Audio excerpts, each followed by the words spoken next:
Assalamualaikum warahmatullahi wabarakatuh. Perkenalkan, nama saya Senaji dari kelas 12 TKR 1. Di sini saya akan membawakan materi tentang Partai Nasional Indonesia atau PNI.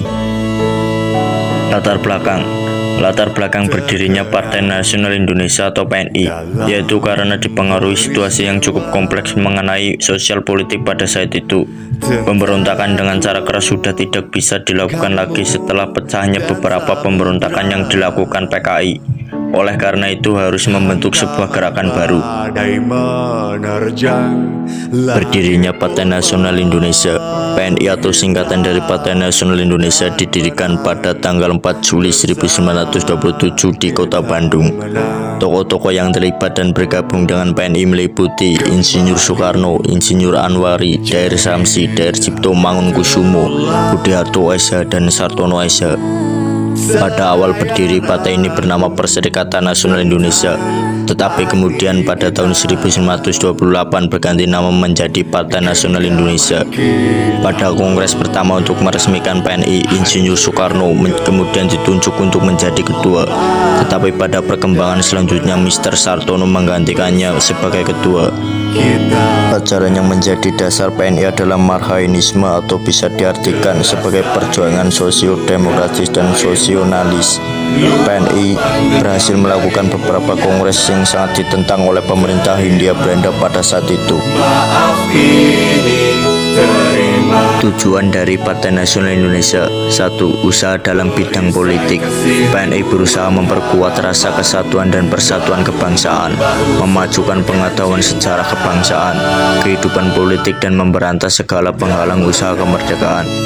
2. Usaha dalam bidang sosial, berusaha memajukan pengajaran berskala nasional, mengangkat derajat wanita, mengurangi pengangguran, memperbaiki kesehatan, dan meningkatkan transmigrasi.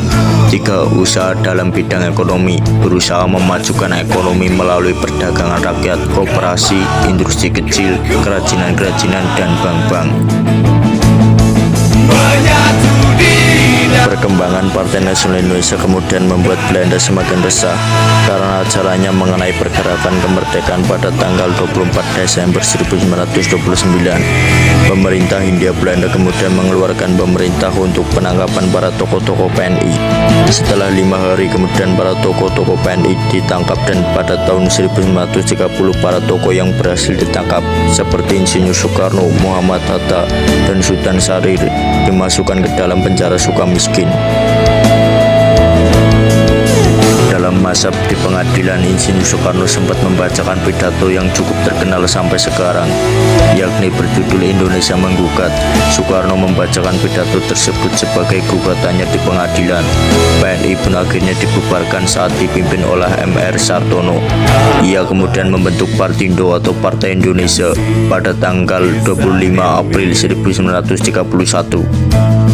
Dan Muhammad Hatta yang tidak setuju dibentuknya Partai Indonesia kemudian membentuk PNI baru atau bisa disebut Pendidikan Nasional Indonesia. Tokoh-tokoh PNI lama kemudian bergabung seperti Insinyur Soekarno, tetapi dalam perkembangan selanjutnya tokoh-tokoh PNI ditangkap lagi dan dibuang atau diasingkan. Pada tahun 1933 Insinyur Soekarno ditangkap dan dibuang di Flores sampai tahun 1942. Sementara Muhammad Hatta dan Sultan Syahrir dibuang ke Banda Neira sampai tahun 1942.